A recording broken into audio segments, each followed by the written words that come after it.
Hello, everyone, and welcome back to another episode of the Mindset More podcast. I'm joined with Tom today. Tom is probably known as like the Tarantino of the fitness niche on the YouTube industry. Online coach, bodybuilder. He's got a lot of hats that he wears. So I'm really grateful that Tom's joined me today because I want to talk about the toxic pressure of the hustle culture, which social media perpetuates. And so we'll get into that. But I think first, Tom, maybe for people who don't know you that well, or maybe they don't know where you've got to at being the Tarantino of the YouTube industry. How did that all start? Thank you for having me on. I've never been referred to as the Tarantino of the fitness industry, but I shall take said title.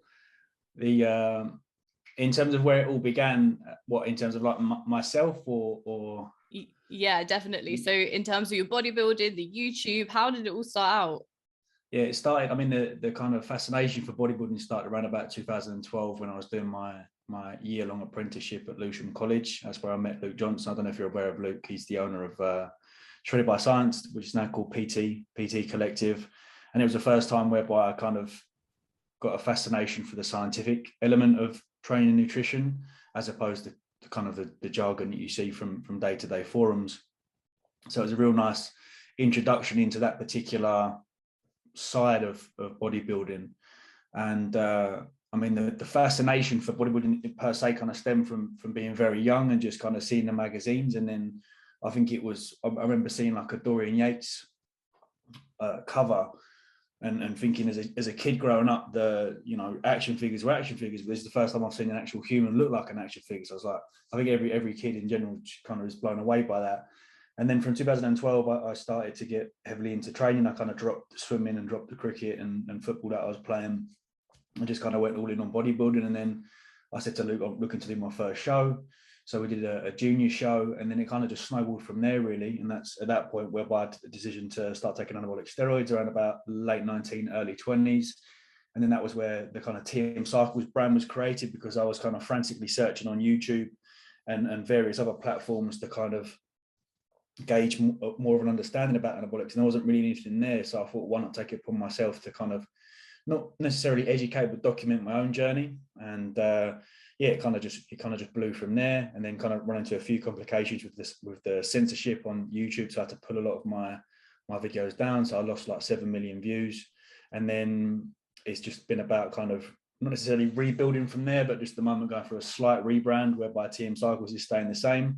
But I'm taking a little bit of a back step from bodybuilding. I think bodybuilding's got a bit of a shelf life, so it's kind of now more lifestyle, more well-being content, and here we are today.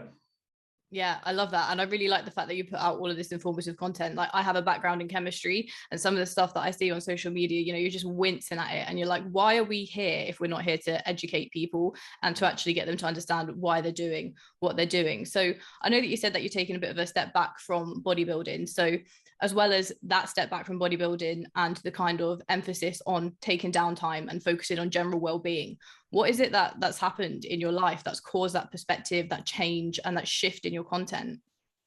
I think it was just a kind of a gradual build up of just not getting on with bodybuilding, and then kind of the sort of vicious cycle almost of contest prep off season. And as much as we kind of preach about balance during an off season phase, it's always kind of tilting in favor of bodybuilding anyway, because you're so concerned about sleep and getting in food. And if I went out with the boys for one night, the knock-on effect in my mind psychologically anyway would be like, well, I can't do that, because if I go out on Saturday, then Sunday's a write-off, and then I'm still groggy on Monday, so training's not going to be as optimal.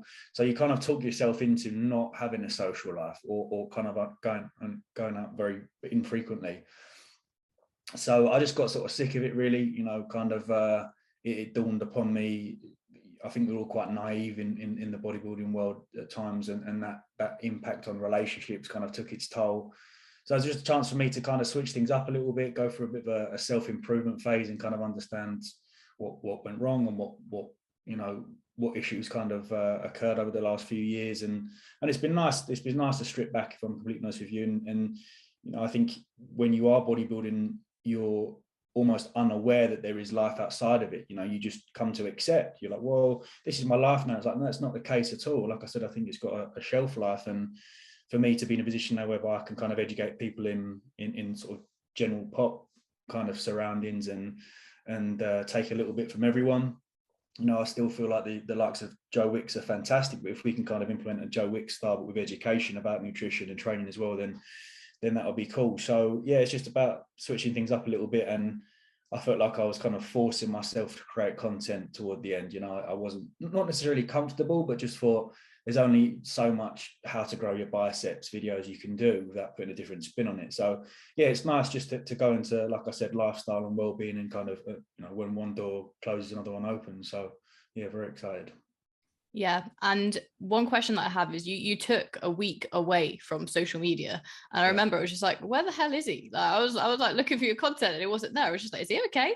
But I want to hear a little bit more about that in terms of how you came to that decision to just go off the radar and what it actually did for you.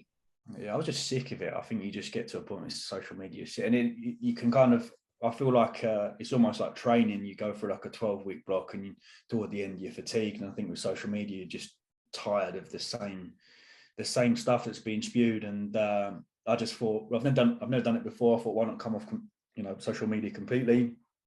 I remember, I think I deactivated my Instagram account, but Instagram are very clever and they don't want you to go away. So the simple tap of the button, it logs you back in.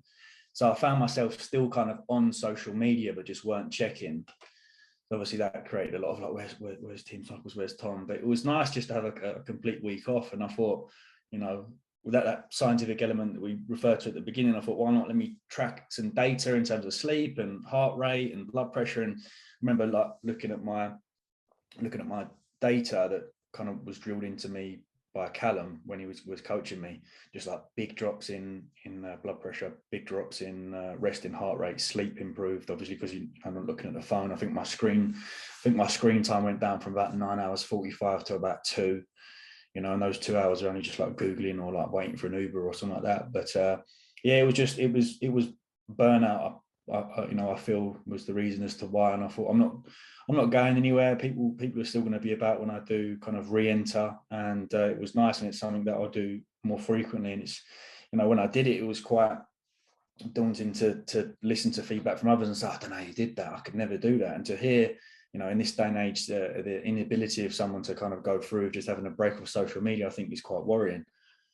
Yeah, absolutely. And one thing that I kind of see social media as, for me, it's business. Like my profile is 9 times out of 10, like that's my kind of like website, right? I'm showing up every single day to educate people, to also talk about my journey because people are interested.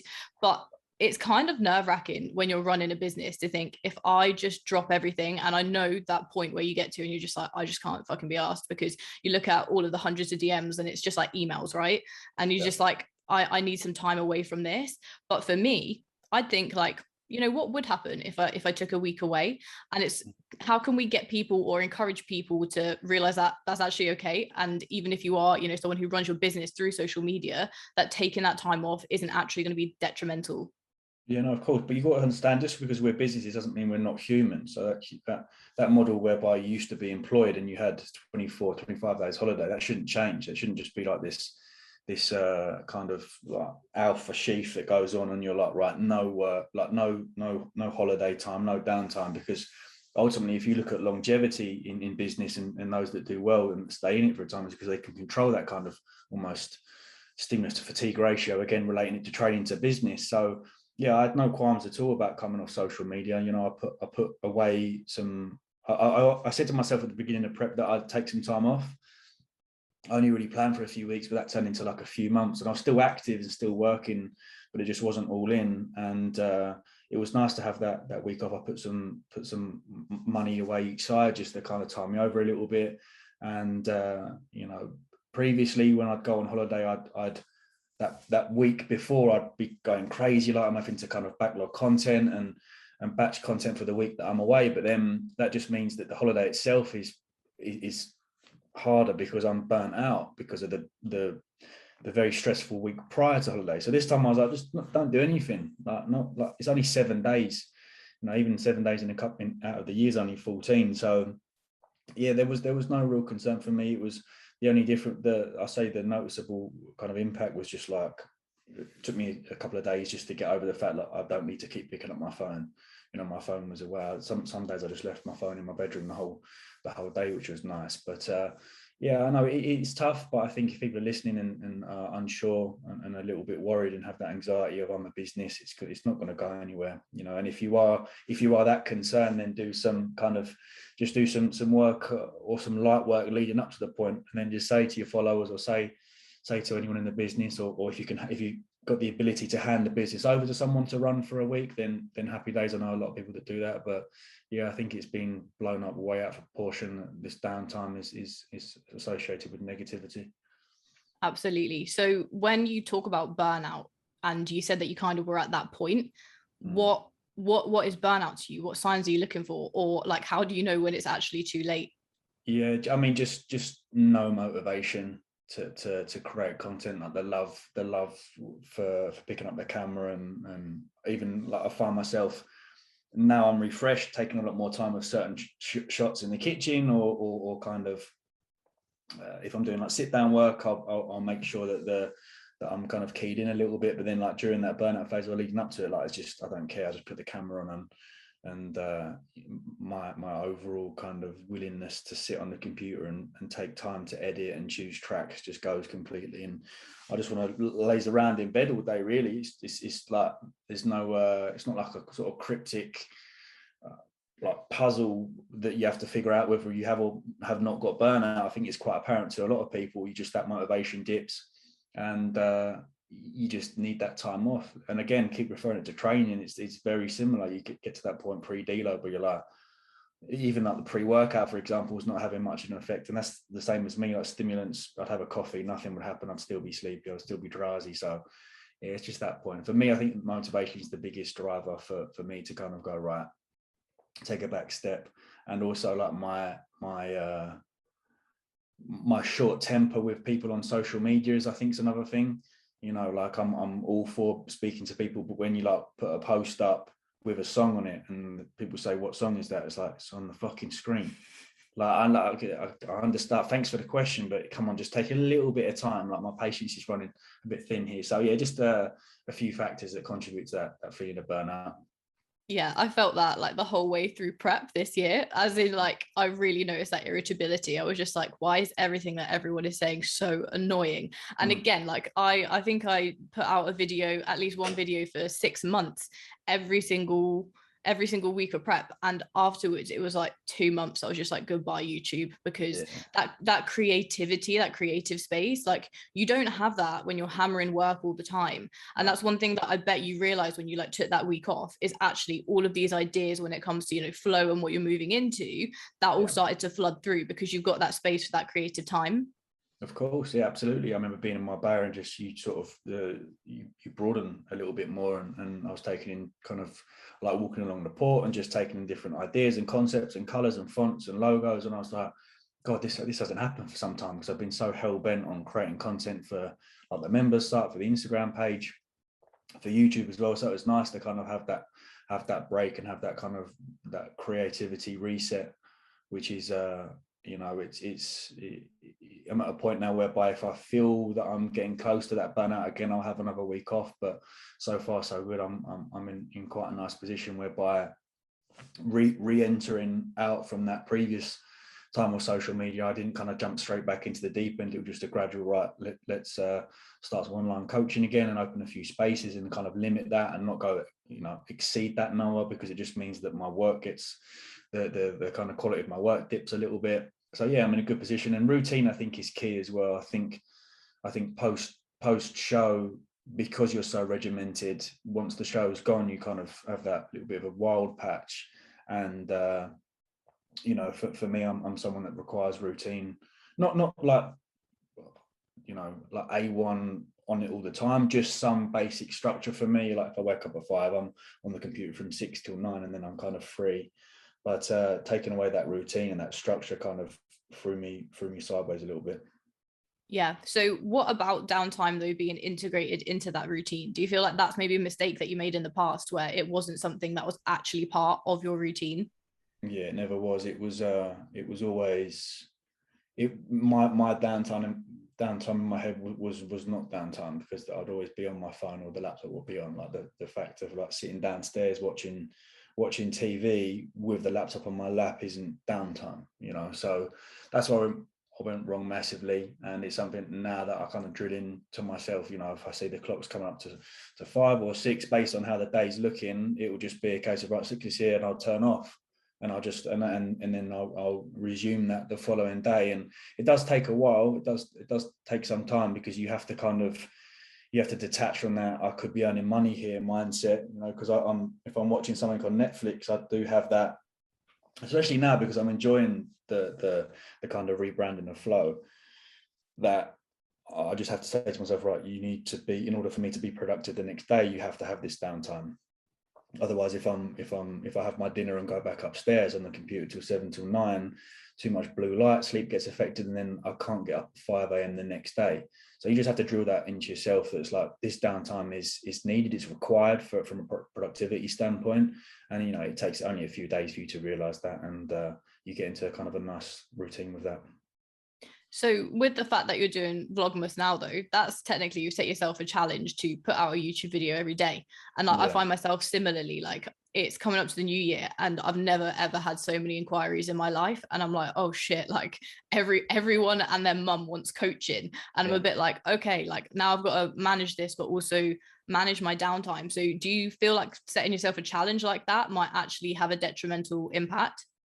Not really, because when the challenge was set, the routine was also set alongside that to ensure that the downtime was there. So it wasn't a case of, right, I'm just going to jump in and do Vlogmas and then we'll wing it. It's not about winging it, which is what I've done previously. You know, when I've set myself tasks and challenges previously, it's been with little to no planning, which has inevitably caused that burnout, because every day is just completely different. So going into this, it was a case of, like, if I wake up at 5, I'm on the computer by 6, and then from 6 till 7 or 6 till 8, I simply edit the previous day's footage, upload, do the socials, and by 8, 9 o'clock, the video's done, the Instagram's done, the thumbnail's done. So I was like, perfect. Go to the gym, come back from the gym, and then I've got my coaching work to do, and then I'm done for the day. And then it leaves some time for creativity and leaves some time for flow or to read and things like that. So yeah, definitely I think setting yourself a task can potentially go pear-shaped if you don't have that planning and that structure in place. Yeah.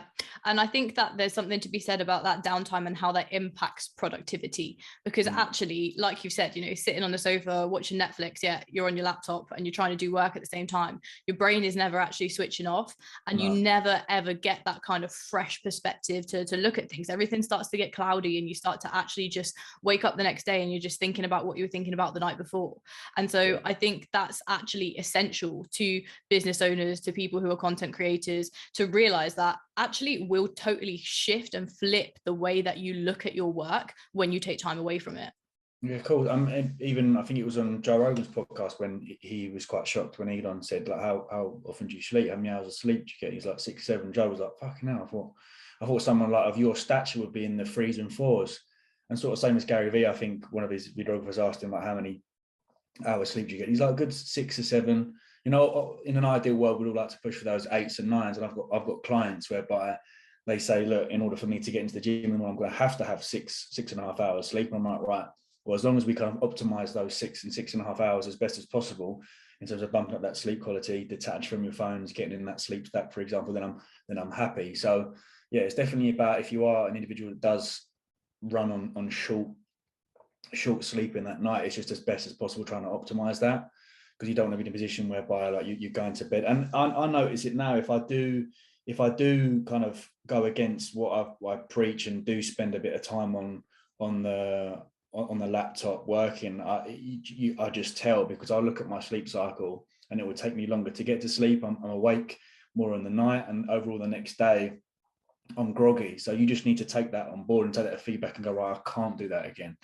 You know, it's the same as when I used to play Xbox with the boys. It would be like, I'd take my sleep stack or my support max neuro, but it'd have the opposite effect, and it would give me some sort of stimulatory kind of buzz. So then I'm on Warzone until like 11, 12, and I think I've got to get up at 5, 6 in the morning and I can't get to sleep. So yeah, it's definitely being sensible if you are someone that does get those shorter kind of sleep cycles.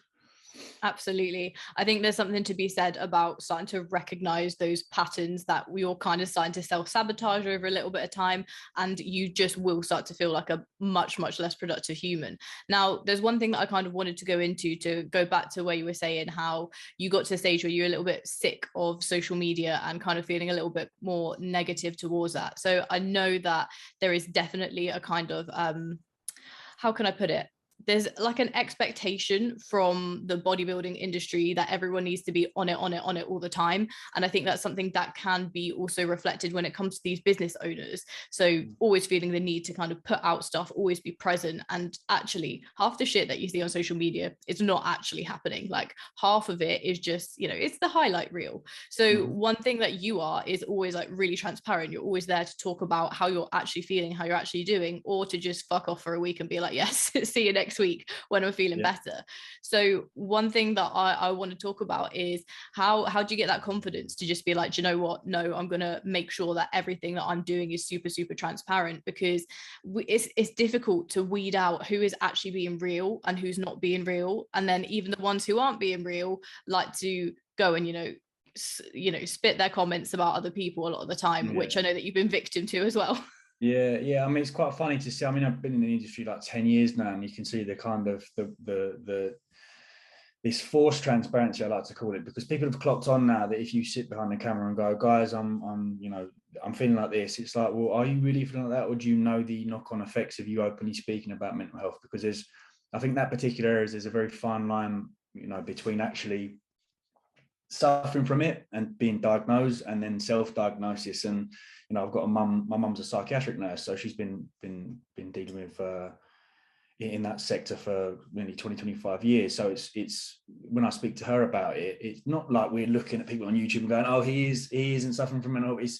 I think it's fantastic, but we're in this area time now in society whereby we love to clinicize everything, and what comes with that is people that try and almost SEO out of the fact that they're feeling a certain way to get those views, and it's hard, it's tricky. But to answer your question about the transparency, I've always been in a position whereby I don't sort of want anything to bite me on the arse. I don't want to be, if I'm going out to Ibiza and I'm doing whatever over there, I don't want like a picture or someone to say, oh, did you see Tom over there? It's like, well, yeah, cool, but he's open about that, and he said that on YouTube.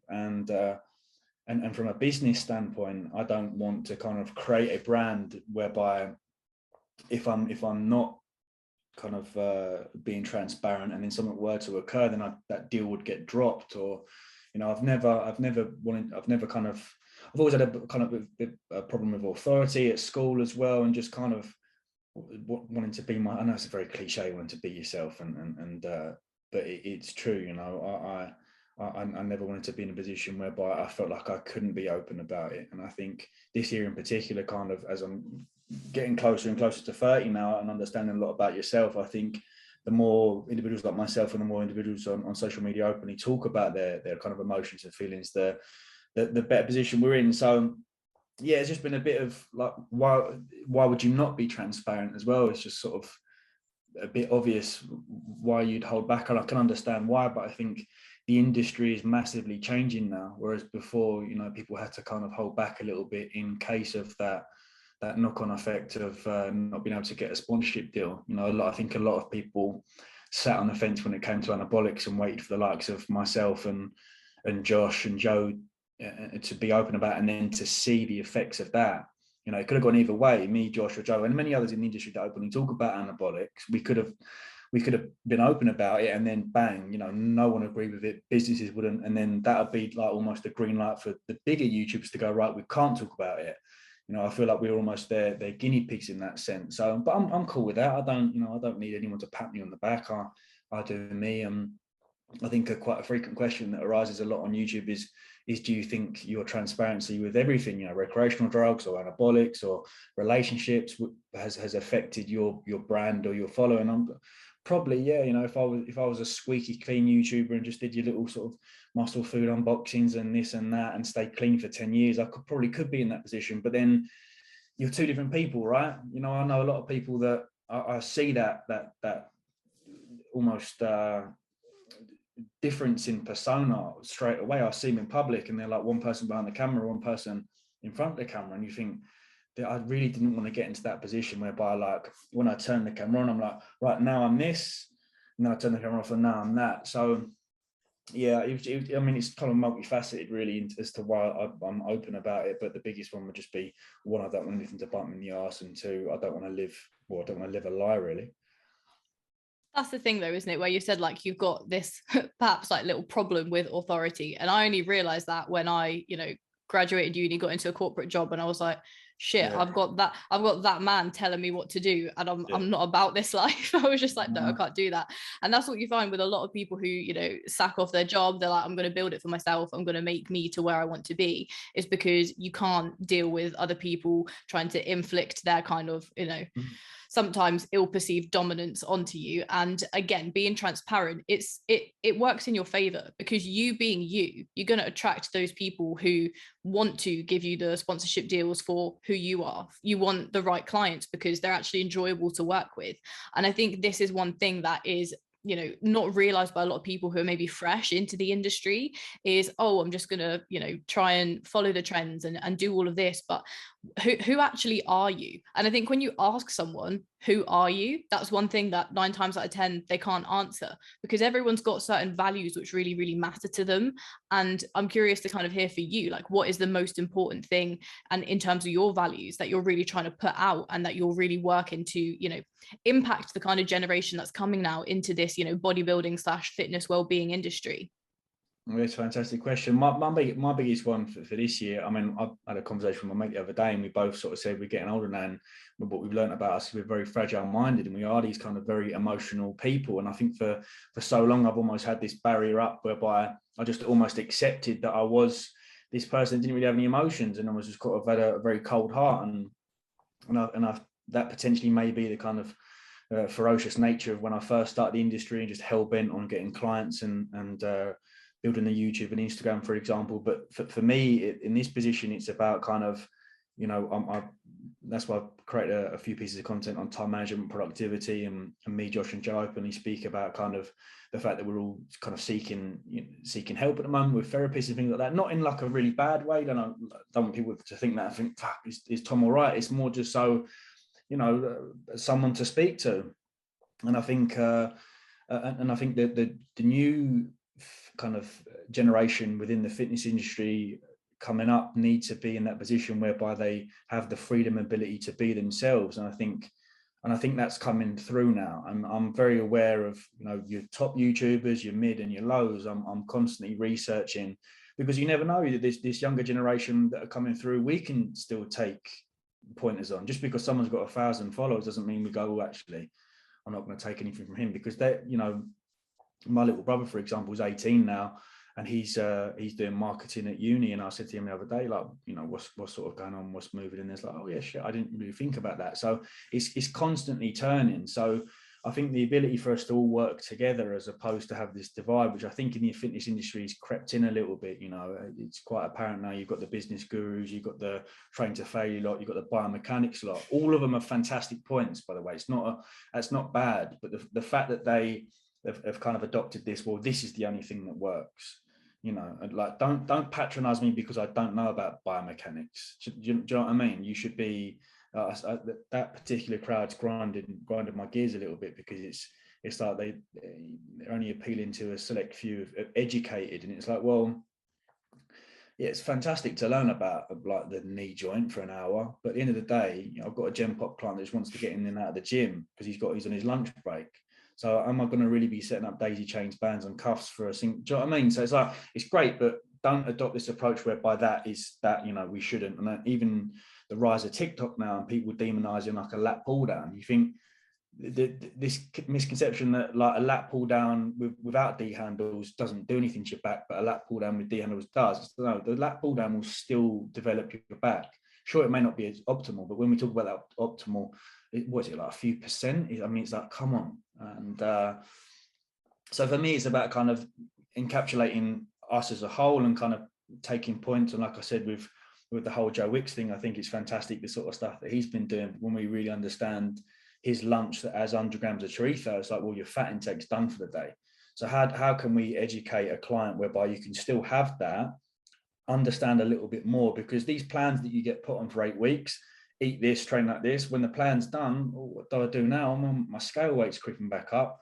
Well, let's educate those people. So the academy side to Flow, which I wanted to do, is about, like I said, taking on board pieces from each camp and just kind of educating anyone. But yeah, I think the message that myself, Josh, and Joe are doing is just to, and that's very cliche, but to be yourself and just to affirm that you can be yourself. And I think what's key to also understand is that people are going to dislike you as well. You just have to accept that. Like, people don't like me, and that's cool. You know, you jump on Reddit and type in my name, and there's a lot of people that are very passionate against me, and you think it's quite nice to see that you've got that much emotion toward me. I know it's not the greatest thing, but I do appreciate that you've sat there and typed nasty things about me. But you could be a saint, you could be the nicest person in the industry, and someone's still going to think you're a bit of an arsehole. So you just have to come to accept that, and you work with your strengths, and you work with your audience that do take that time to appreciate your content. Yeah, it's that pretentiousness though, isn't there? Everyone seems to feel like when they're somebody on social media, whatever constitutes being a somebody, that, you know, they really like to shout and scream about why their way is the right way. And it's kind of like that polarizing effect. People are always trying to create that, because you get your little tribe, and then, you know, everyone's like supporting you in the comments and things like, and it just gets ridiculous. And I completely agree with what you said. There are these groups where they're just like, oh, you must optimize everything to the 0.03%, Yeah. you know, the tiniest level. And I know when I tell my client to, okay, now we're going to loop some D handles over the bar for the lat pull down and explain why, that to them is a giant stepping stone. Again, we're trying to educate Gen Pop, and if they're doing that, they're then trying to optimize. 9 times out of 10, they can't do what we're saying, which is just to have a routine where they can actually know when they work the best and then take some downtime. So Correct. that's really important, of trying to get people to know themselves better and have that self-awareness. And it's really funny that you said that, you know, recently you got a therapist, because in the last 2 months I got a therapist, and Jesus Christ, like Abby has given me some revelations about myself. And I went to her and she was like, oh, what's wrong? I said, nothing's wrong. I just want to get to know myself a little bit better, because when I know myself better, it will then help me when maybe things aren't so good, because naturally we go through these highs and lows of life. And when you hit a low, but you don't really know why you're in that low spot, maybe if you have that self-awareness, it will help you to, you know, crawl out of that hole eventually. So I kind of wanted to probe a little bit when it comes to what you're learning more about yourself through this therapy, because otherwise you wouldn't still be doing it. No, of course, and it's something that the response from like the last few videos of the last few months is like, oh, you seem a lot happier, and it's nice to kind of see. I mean, you and yourself know when you're happy and you're not, but I think when you feel like it's more apparent to the outside world, that's even more endearing. It's even like, wow. But the sort of therapy is CBT based, and hypnotherapy as well, kind of breathing techniques to kind of to deal with any anxiety, which is fantastic. I think like you overlook the importance, and you overlook the benefit of those sort of breathing techniques. But for what was the question? Sorry, about therapy. What you're learning more about yourself going through that now. Yeah, I mean, a lot of the time when I do speak to people that are going through similar experiences is the childhood, what happened at childhood. And when I spoke to my therapist about kind of this constant need to be perfect on Instagram and social media, she related that back to when I went from primary school to secondary school. So I went to a brand new secondary school, completely new area, new people, and kind of this I felt like I had to impress people to be liked, right? So she said that transitional period from kind of year 6 to year 7, that we don't really know it, and those effects of childhood will creep into later adult life. So this constant need for me to be a perfectionist on Instagram and YouTube and social media, in part, has come from that time as a child trying to impress people and be liked at school. So you think, wow, things like that. And then kind of even like the small instance of my, so I've got a half brother, not my full brother. So as a kid, when like a new child comes onto the scene and you're kind of fighting for your parents' love, again, that can have that knock-on effect whereby like you're constantly seeking affirmation and attention. So it's those things that you never really think about, you know, you just accept that, like parents splitting up at a young age, you just think, oh, well, it happens to a lot of people. But once you start to really get to the bottom of those issues, you can start to kind of you can start to cope better and have these coping strategies when things get tougher in later life. So yeah, it's been fantastic. Like I said to you earlier, like you almost adopt this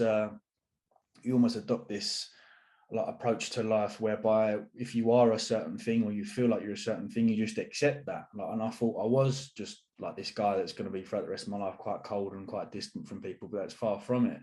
You know, once that kind of that barrier, that wall comes down, you're like exposed and you're quite this vulnerable emotional character. I'm like, well, like I like wholesome walks and stuff. I thought, fuck it, no, I'd never go on a wholesome walk before, and now I'm loving it. Like I'll go into a coffee shop and read, and all these things that I used to look at and think that's a bit weird, I'm now doing. So yeah, it's been nice. It's been a very tough year. I'm not gonna lie, it's been one of the hardest years of my life, but at the same time, I've learned a lot about myself, and kind of the ability to understand that and move forward has been fantastic. So yeah. It's that thing, isn't it, where you do start to realize that there are more important things than business, than showing up to social media, than this kind of pressure that you're putting on yourself to do something which you feel fulfills you, but actually when you kind of look deep down, it's not fulfilling you.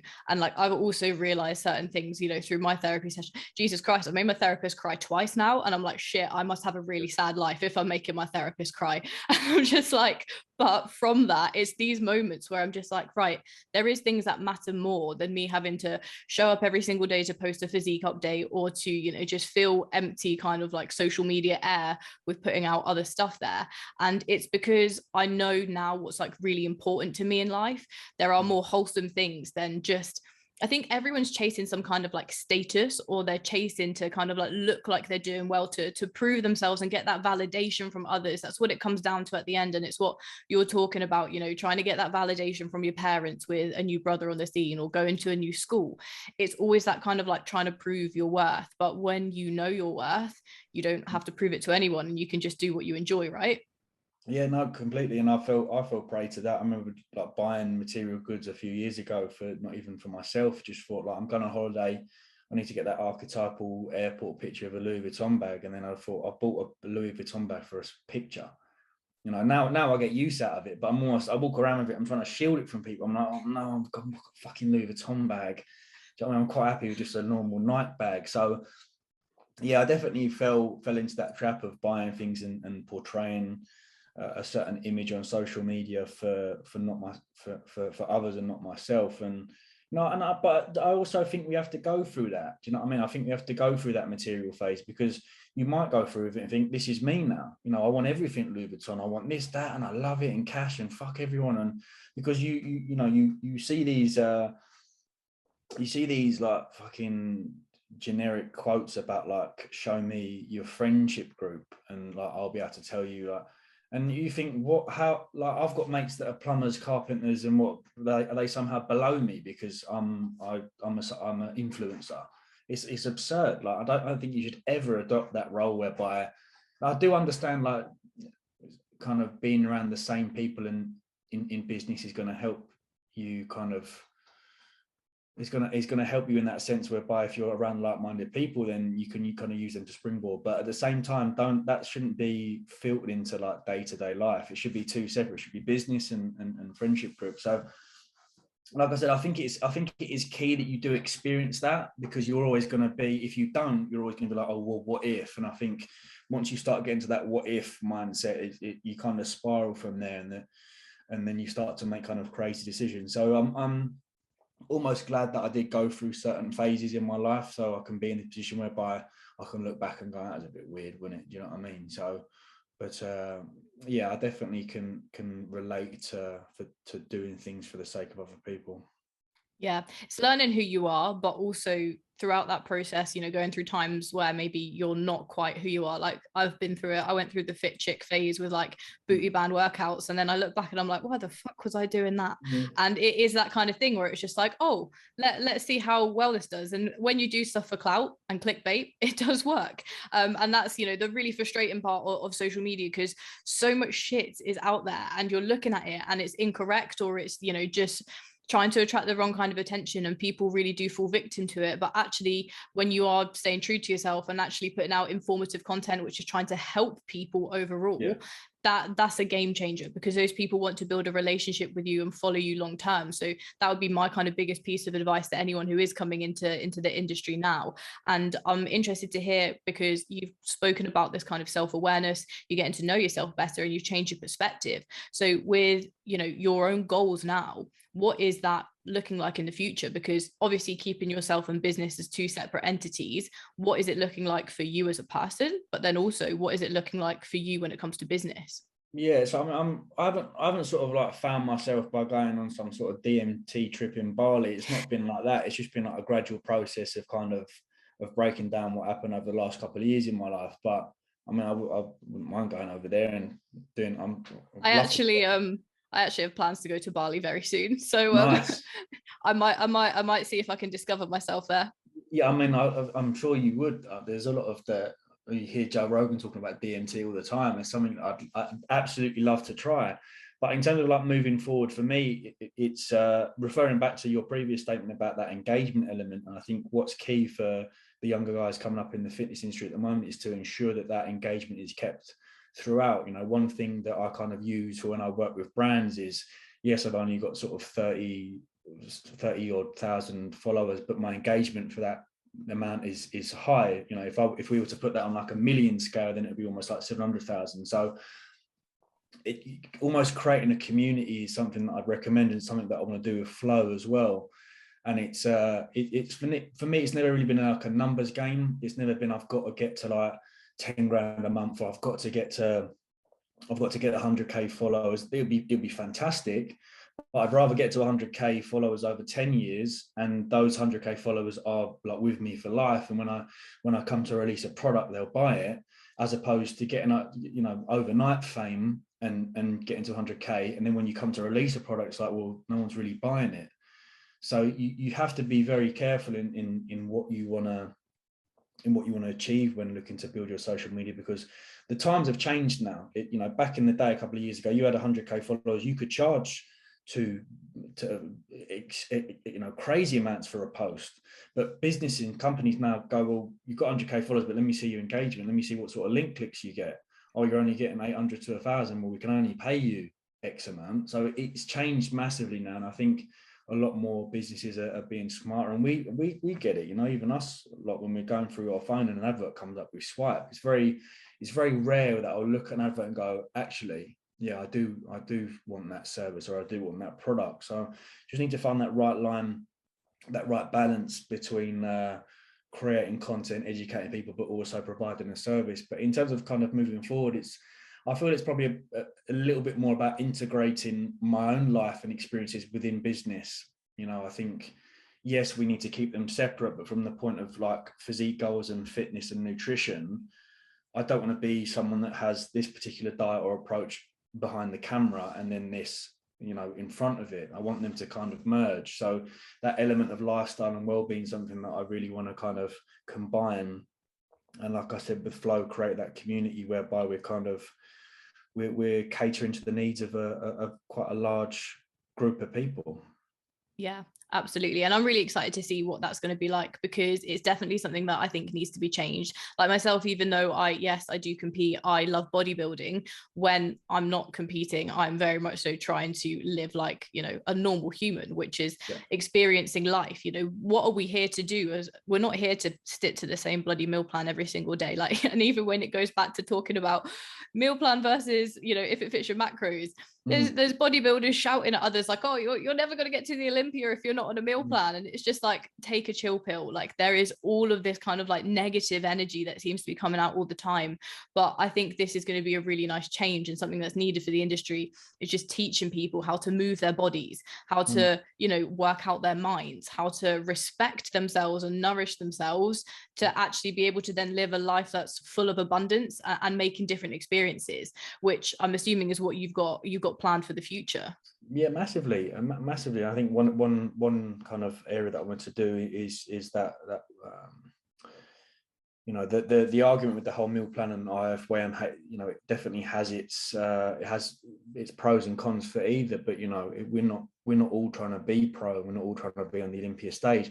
But then there's still guys who have insane condition. You look at the likes of Revive Strong. You look at the likes of Alberto Nunez as well. I remember being in Texas with him and him having post-workout Pop-Tarts, and I thought, your fucking glutes are dialed in. This is crazy. So I think people love to cherry pick certain individuals to back up their point.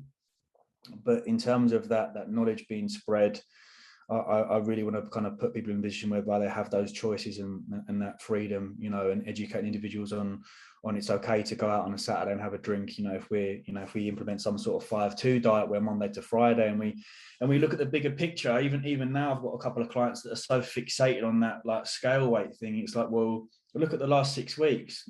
So what, your weight's fluctuated a little bit. You know, the simple case, if you're having food later on in the evening, is obviously going to affect your AM scale weight. So it doesn't need to be too concerned about that. We look at the last 6 weeks and you've been dropping 0.3 key a week, or you've been gaining 0.3 key a week. So yeah, I just really want to take the stresses away from people. Like I'm really, and it's nice, you know, we talk about finding ourselves again, and and for me, it's about finding myself and wanting to help people and educate people again. Whereas before I was just like, you know, so hell-bent on creating this sort of persona almost, whereby my desire to want to help people just went, and it was all about me, and I'm going here and I'm buying this and buying that. It's like, well, that's not really helping anyone. But I still want to have that element, you know, the lifestyle that we talked to is about clothing and about things like that. And the other day, my client was like, I'm going out on New Year's with my missus. Can you recommend what to wear? I'm like, yeah, sure, let's pull up a few things. So I definitely do want to encapsulate things outside of training nutrition, and I think lifestyle and well-being can also be incorporated about that, and education on the correct alcohol choices to make and things like that. So yeah, it's just about providing that service to people, really. Yeah, if anyone needs coaching and also some fashion advice, then you've got your man here, because it's one thing that actually, no, in hindsight, I have had a client before tell me what to wear. They were like, what do I wear for this photo shoot? And I'm like, Jesus Christ. And they're on ASOS, like searching for t-shirts that you can wear. So, but that's the thing. It's building a nice relationship with them and having this community. It's not, you know, here's your nutrition, here's your training plan, see you next week, fuck off. Like that's so common nowadays. Whereas when we're talking about this building community, it's something which is really fulfilling. And I think there's longevity in that when it comes to those who are coaches or, you know, in the fitness industry. That's what is going to mean with your self-awareness and you actually feeling like you've got that strong sense of purpose, that it will spur you on forever. Like I see like people popping up as an online coach every other day and then dropping like flies, because they don't realize actually you've got people to look after, you've got people to connect with, you need to know their lives, and actually you're going to build up a lot of compassion fatigue due to that if you really care about them. And that can also then kind of have a bit of an impact on your mental health if you're not super self-aware. So I think there is definitely something to be said about the fact that you're changing things to now be looking at this holistic approach is actually going to allow you to enjoy your business and your work for far longer. Because if you just kept going, you know, buying the Louis Vuitton gear, then who knows that if you were just showing that off, eventually either the money would have run out or the motivation would have run out. Yeah, massive. Yeah, or both. Yeah, I've seen a lot of people that kind of, they set themselves up as this individual on Instagram and buying these things, and they get to a point where, fuck it, I can't afford it, and that knock-on effect of them not being able to be this person they've created massively affects them. But yeah, you know, we talk about kind of getting out of the 9-to-5 job, where a lot of people are like, I've left my job because I hated it and now I'm an online coach. It's like there still needs to be other monetary financial streams outside of that online coaching, because inevitably, yes, on paper it is freedom, but you know, leaving your 9-to-5 corporate job for an online coaching job is sort of the same thing. You still have a 9-to-5. You know, yeah, you can choose when you have your lunch break and you can choose when to train, but you know, you need to be aware that it's not just this like paradise that everyone refers to it. But then again, you can, like, online coaching gives you the ability to work anyway. And I can go to Marbella for a couple of weeks and I can work out there and still do check-in. So it definitely does give you that freedom, but you don't want to be in a position whereby you're tied down. Like if you're an online coach and you're just not getting on with it, and then you're like forcing, I like this a lot, if not all my clients, I genuinely I'm excited. Like Sunday they were sitting there checking over. I'm buzzing to message them on Monday. Like the Ibiza Classic last year, the winner had his third child during the whole transformation challenge, and I was like, this is, man, the shape he got into as well. I was like, this is Christ, mad to see, man. Like, I was so happy for him. I was like, yeah, here's your vouchers, and you can go on holiday and that with the missus. So yeah, there needs to be that element of enjoyment. You can't force yourself to work, especially online coaching. You can't, if at any point you feel like that feeling of having to force yourself to speak to clients and motivate them, you need to switch it up, because these people's livelihoods, it's these people's money as well. Online coaching, the price now is anywhere between sort of like 180 to 200 quid. That's a lot of money for a lot of people, so yeah, it's about definitely kind of adopting that and not losing that spark. I love what you said about your client there, the fact that he was like getting in shape for photo shoot while his missus was like about to burst. Like, yeah. Jesus Christ, that must have been difficult for her whilst he's spending hours on the Stairmaster. Yeah, I think she was in hospital, and he said, I said, what? He messaged me at 5. I was like, you're right. I was like, yeah, I'm doing my cardio. I was like, mate, I appreciate you want to do well on this challenge, but I think your wife having a third child is a little bit more important than the Stairmaster. She was like, no, she'll be all right. All right, fair play. Well, at least you're trying to be a little bit compassionate there to his missus. Bless her. Well, then she's got a baby and a shredded husband. Interesting. That's an interesting combination. A lot of irritability going on there. I wouldn't wish that on anyone. No. But yeah, I definitely agree that it's not all it's kind of glamorized to be. Everyone sees, the lavish life in Dubai, and everyone's just kind of like chilling out. I'm not joking. Like on my 2 check-in days, me and my laptop are glued together. Like it's hard work, but also it's so fulfilling when you are changing lives and seeing people do well. And so I think it's really nice for people who might be in that stage now, who are experiencing this pressure from social media, the pressure to always show up and actually not know why they're doing what they're doing, to listen to this and actually dial in on what truly matters to them, and to just be themselves, and to know that with that things will come to them. And always kind of, the further that you get away from not being yourself, the more it's going to lead to eventually a big burnout or a big crash, which is something that I haven't experienced it like in significant amounts myself, but definitely like overworking myself and kind of being like, why am I doing this? And then you have to recalibrate and reset again, which is something that is really nice that you've gone through to now lead you onto these new adventures. Yeah, of course. And just on that, touching on that online coaching, I think those new online coaches that are coming through don't need to be so fixated on necessarily physique goal driven. Online coaching is such a large umbrella underneath that, and it can be the simple case of coaching someone to have a better relationship with food, or dropping a certain dress size, or lifting a certain amount in the gym. I think for so long, online coaching, especially for the influx of like before and after pictures, and on online coaches feeling like they need to, from a business standpoint, have their Instagram page just littered with before and after, which is great. It's, it pulls them in. Absolutely. I do it from time to time when I'm doing like Ibiza drops, for example, or transformation packages. But there needs to be that element of like looking further past just getting a client shredded or getting a client bulky. If we can improve someone's mindset and relationship with food, then that's a massive win. If we can improve someone's sleep, or if we can improve someone's routine, I find myself a lot of the time now, yes, we've got their nutrition and training, but at the same time, I'm breaking through kind of this barrier that they have with like having that downtime, for example, and kind of listening to their feedback every Monday morning when they send a video over. It's like, yeah, it's been a good week. I've done this and this. Outside of their physique goals is almost as endearing, if not more. So yeah, I think that's a key point for a lot of new online coaches coming through. It doesn't need to be just this, I've got 12 weeks to get someone shredded, which is absolutely like 90% of the stuff at the time it's going to be like that. A client will probably come to you and say, look, I don't really need to learn about, I know about nutrition, I know about training, I just want someone to be accountable. And then I'd be like, right, I'm here for you, mate. And it's quite nice sometimes when you get that all clear from a client, especially when like prizes are at stake with the Ibiza Classic transformation. He was like, you feel free to like batter me now. I'm like, well, okay, but I need to understand, I don't want to fatigue you too much. He's like, no. Put me on an hour treadmill. And I'm like, okay, let's do it. So it's quite nice to have that element where people are just like, look, fuck me up. And you have to go, well, like I will, but we need to be like careful here.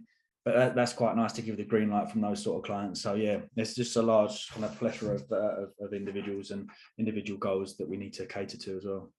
Yeah, I actually had that conversation with one of my clients yesterday. She's prepping for a photo shoot, and I was just like, how are you doing?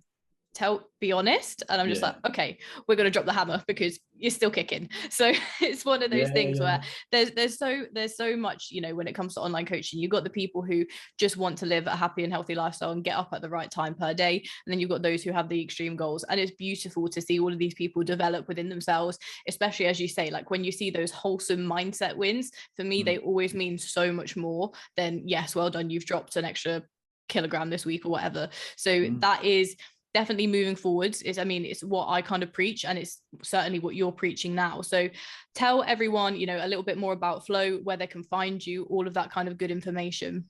Yeah, so Flow originally came about because Flow stands for fitness, lifestyle, and optimizing well-being. So it kind of fit quite nicely, and I started to introduce that towards the end of my prep, whereby I could use essentially like the flow of me posing. So that was when I sort of started to drip feed it in a little bit. Then I started to create more content surrounding things. You know, me and Joe went for some food, and I was like, well, this is how you can eat out and still stay lean. And it was just about kind of drip feeding that sort of content. And then you sit back and look at the analytics, and you're like, well, that video got like 20k views, and this got 17k views. So the response was fantastic. And when you start to understand your demographic anyway, it's like, well, it makes sense. I've got, you know, the main bulk of my audience are 25 to 35 men that, you know, they like to train, but they also enjoy having a social life and going to house events and IB and whatnot. So it's about like just working with that. And before you know it, like, well, why wasn't I doing this before? Like I said before, you kind of back yourself into a corner sometimes of bodybuilding. It's a bit like, nowhere, can't really go anywhere here. And it's the same sort of dreary, motivational, slow motion bullshit. And it's like, you know, let's spread some color, splash some color into this. So yeah, with Flow, it's about kind of, again, encapsulating all of these different camps and educating people. We want to do the Flow Academy, and then the Flow website will be individualized courses. So it will be the likes of you know, different bodybuilders, different other coaches kind of doing individualized courses. So if someone wanted to come onto the site and didn't want to learn about bodybuilding, but they wanted to do powerlifting or power building, then there's a course there for them. So it's just kind of opening up the industry, almost like you've seen Masterclass, you know, the fantastic company, like digital company that are doing incredible pieces of work. They've got like the likes of Gordon Ramsay. If you wanted to learn about cooking, for example, I kind of wanted to view, and I kind of do view Flow moving forward as the masterclass of the fitness industry. So, you know, the elite, the top, you know, individuals in their field to come and do a course, so people that can understand about that. And then from a coaching point of view, just to create that community, I've got a meeting next week about a potential app, which is something I've kind of held off on for a while. But I think the way that we're moving tech, you know, in terms of tech at the moment now, the prices are coming down a lot better. And just to have that ability to have everyone on one system, on one hub, and kind of, you know, ask themselves questions. And Joe spoke about the other day that he's got like a WhatsApp group for his clients, which is cool. And they kind of ask themselves questions. If they don't want to ask Joe a question, they sort of say, oh, does anyone know what the best sort of pre-workout is? So it's definitely creating that hub, creating that community and that environment where people can not be afraid to ask a question. I think a lot of people, Gen Pop clients, are like, oh God, I sound a bit stupid if I ask this. I'm like, no, there's no stupid questions here. So yeah, that's the sort of direction we're looking to go with. But in terms of myself, TM Cycles is very much staying. You know, it's like Flow by TM Cycles. It's not just, we're not rebranding completely. You know, we'll still have the vlogs and we'll still have the holidays and whatnot, and kind of giving an insight into my life and kind of the behind the scenes. I'm essentially using the TM Cycles as a chance to see what goes into Flow. So, you know, I put up a post today about like branding and images and fonts and styles, and people are like, wow, I didn't realize that. It's like, well, simple things like that you can take on board and grow your own brand. So yeah, very excited about how things are going. But in terms of finding me, it's all TM Cycles. I'm on TikTok now as well. I like TikTok. It's good. I haven't crossed over to the dark side yet. That's just another platform that I've got to start putting content out on. Need to repurpose it all, but I'll figure that out. I'll figure that out at some point.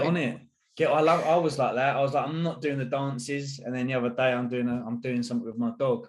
but then the engagement on that is you can't ignore it. You know, me and Joe's video got 100K. So you think if you can provide a service there, and like people are like, oh, who's this guy? I've got 100,000 people viewing it. Oh, he's a coach. Oh, he does plans. Bang. So it's a good way to get in. I think we should all be going on the TikTok. Instagram and YouTube at a weird time at the moment. I think in particular, if you're listening to this and you feel like your views are taking a bit of a hit, just understand it's just a little phase. It's the first Christmas that we've all had in 2 years whereby we're seeing friends and family. No one's really concerned about their physique goals. They just want to kind of have a good time. So I think we're gonna go back into that stereotypical January 1st boom. So that'll be a chance to kind of galvanize. So just spend the next few weeks in December kind of getting your systems in place for when that does happen. Amazing. Well, if you want to continue being a sesh gremlin and you want to make some gains and also learn how to cook some nice recipes, then you know where to go. So I'll leave all of Tom's details below, but thank you so much for joining me. It's been a really, really interesting conversation, and I know it's going to help a lot of people. So thank you everyone for listening, wherever you are, whatever you're doing. Thank you so much for tuning in, and I will catch you in the next one. Much love.